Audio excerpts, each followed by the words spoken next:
Bhagavad Gita chapter 2 verse number 12। न त्वैवाहं जातु नासं न त्वं नेमे जनाधिपा न चैव न भविष्यामः सर्वे वयमतः परम। इसका ट्रांसलेशन देख लेते हैं, दोनों हिंदी और इंग्लिश में। Never was there a time when I did not exist, nor you, nor all these kings, nor on in any future shall any of us cease to be. ऐसा कोई समय नहीं था जब मैं अस्तित्व में नहीं था, और ना ही तुम, ना ये सभी राजा, और ना ही भविष्य में हम में से किसी का अस्तित्व समाप्त होगा। अब यहाँ पे देखने वाली बात यह है कि यहाँ पे क्लियरली भगवान कह रहे हैं कि ऐसा कोई समय नहीं था जब मैं नहीं था और तू नहीं था और ये राजा लोग नहीं थे। तो भगवान यहाँ पे इंडिविजुअलिटी की बात कर रहे हैं, मगर यानी हम सब अलग अलग एग्जिस्ट कर रहे थे, वो सेपरेटली, हम सेपरेटली, और हम में भी मैं सेपरेटली, आप सेपरेटली, और बाकी सब सेपरेटली। कब से? अनादिकाल से। और अनादिकाल यहाँ पे लिटरल सेंस में है, यानी बिगिनिंगलेस। मतलब ऐसा कोई भी समय था ही नहीं जब हम सब एक थे। हम हमेशा से अलग अलग इंडिविजुअली ही एग्जिस्ट कर रहे हैं।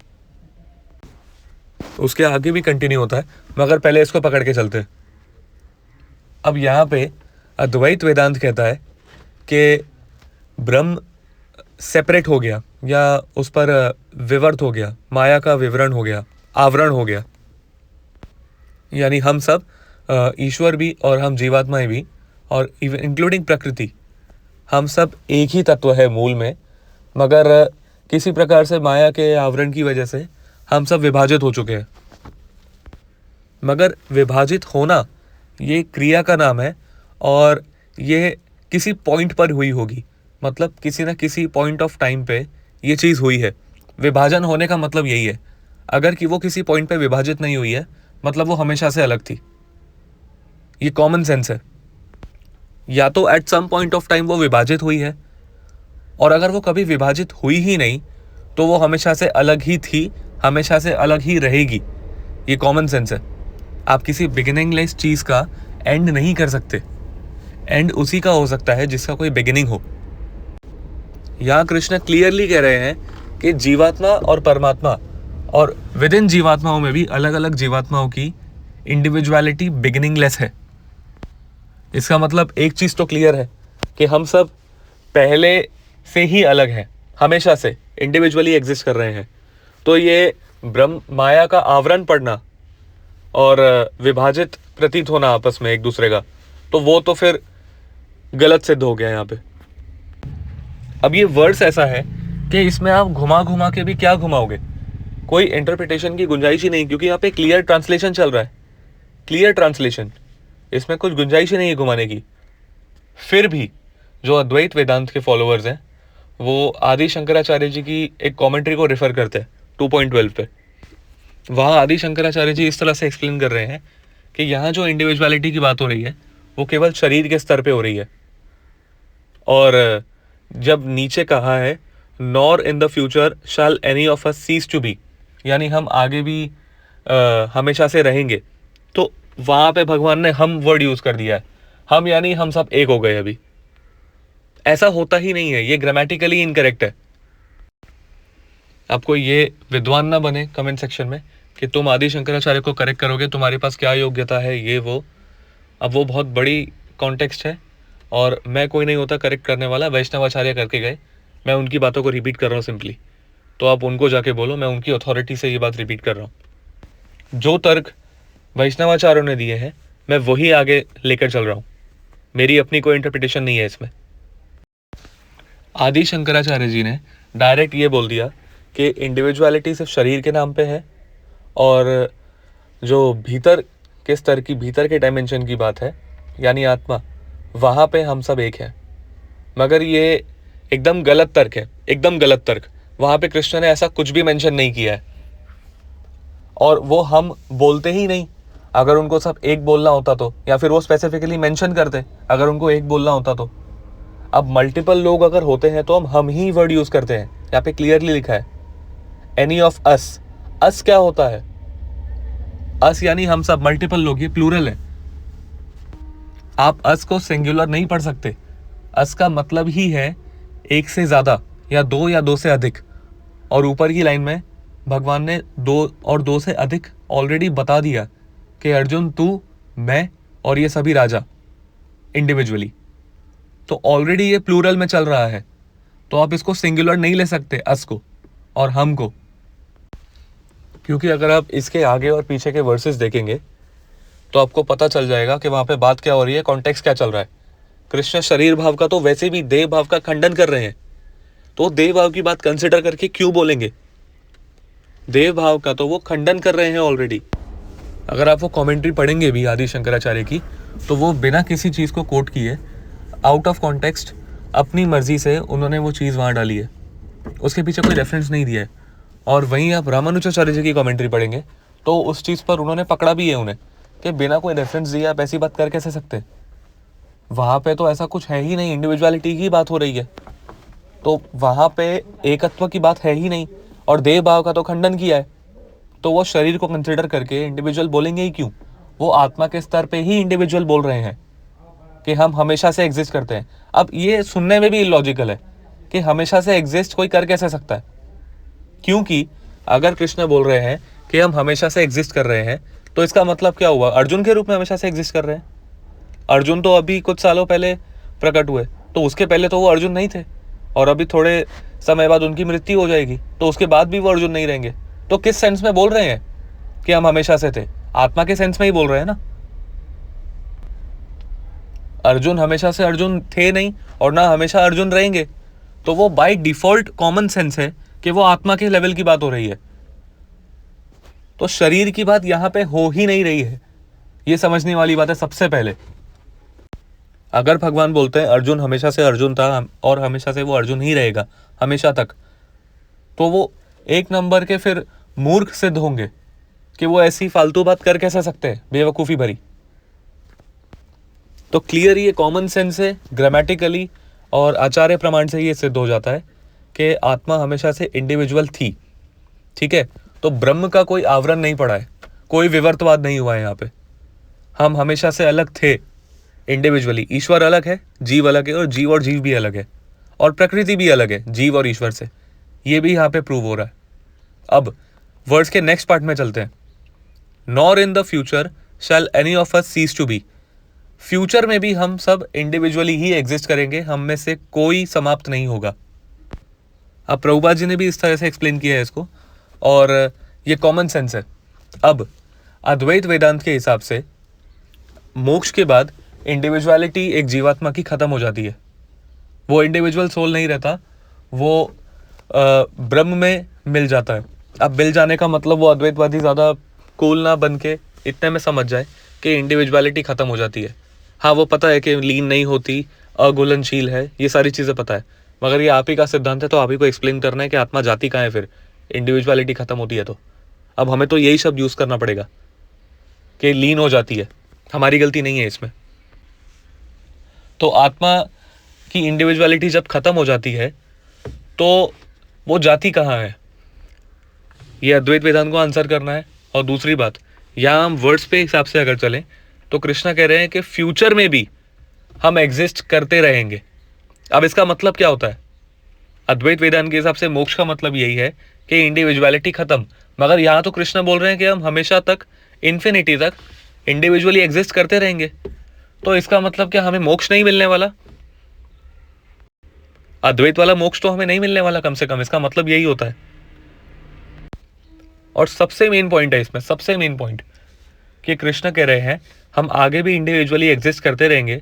इसका मतलब अर्जुन तो एग्जिस्ट करेगा ही, उसको तो कोई फायदा हो ही नहीं रहा है भगवत गीता सुन के, वो तो हमेशा एग्जिस्ट ही करने वाला है, माया में ही फंसे रहने वाला है। क्योंकि अद्वैत के हिसाब से इंडिविजुअली एग्जिस्ट करते रहना इसका मतलब अब माया में। तो अर्जुन से जो संबंधित भगवत गीता है वो तो वैसे ही सुन के कोई मतलब नहीं है, क्योंकि अर्जुन तो मुक्त हुआ नहीं, हम क्या होंगे सुन के? जिसने खुद भगवान से बात की है वो ही मुक्त नहीं हो रहा, तो हम क्या होंगे? अब दूसरी बात, हम वक्ता पे आ जाते हैं, स्पीकर। कृष्ण खुद के लिए भी ये चीज़ कह रहे हैं कि हम हमेशा तक एग्जिस्ट करेंगे, हमेशा के लिए एग्जिस्ट करेंगे इंडिविजुअली। इसका मतलब अब उनके हिसाब से तो ईश्वर भी माया का ही स्वरूप है। तो इसका मतलब भले ही कृष्ण ब्रह्मज्ञानी है, वो बोध कर चुके हैं, मगर फिर भी वो पूरी तरह लिबरेट नहीं हुए हैं।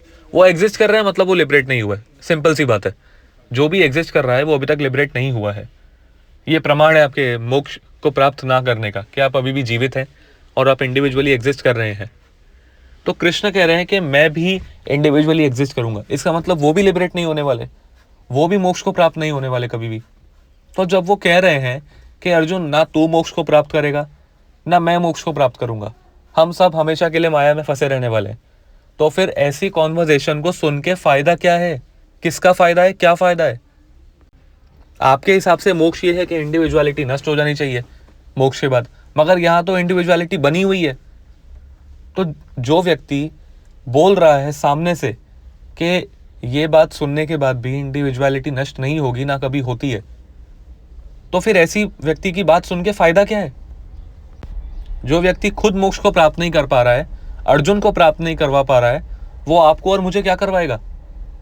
कृष्ण की बात का कोई महत्व ही नहीं है। फिर पूरी भगवत गीता यहीं पे रुक जानी चाहिए, आगे पढ़ के कोई मतलब ही नहीं है।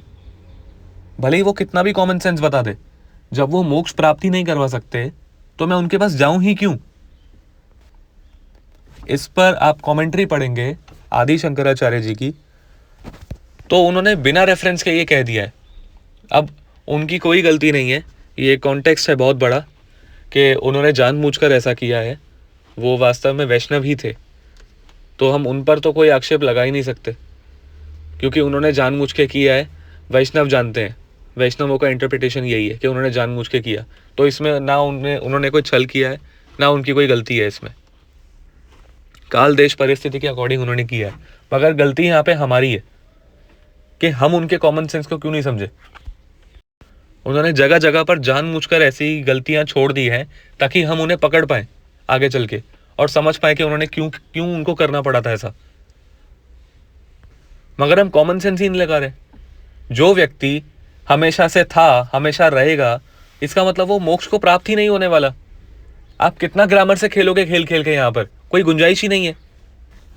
यहाँ पे देव भाव की बात ही नहीं हो रही है, आत्मा के स्तर की ही बात हो रही है। पूरा सेकंड चैप्टर आत्मा को लेके है, कैसी बात कर रहे हैं आप? इसके आगे का ही वर्सेस हैं, देहिनोस्मिन यथा देहे कौमारम यौवनम जरा तथा देहांतर प्राप्तिर धीरस्तत्र न मुह्यति, कि देह त्यागने वाला और देह चेंज करने वाला व्यक्ति, ये बार बार ये प्रोसेस चलता ही रहता है। एक देह को त्यागना और दूसरे में धारण करना, दूसरे में एंटर करना। धीर पुरुष इससे विचलित नहीं होता, वो ये प्रोसेस जानता है और वो एकदम नॉर्मल रहता है इस प्रोसेस के होने के बाद भी।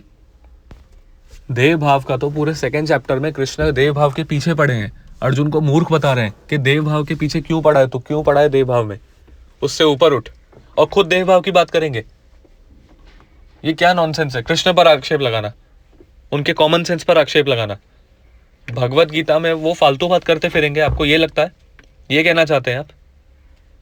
या वो इतना बड़ा कंफ्यूजन क्रिएट करेंगे कि यहाँ पे तो मैं शरीर की बात कर रहा हूँ, यहाँ पे आत्मा की बात कर रहा हूँ। उनको जब जहाँ पे जो करनी थी ना, उन्होंने बोल के की है।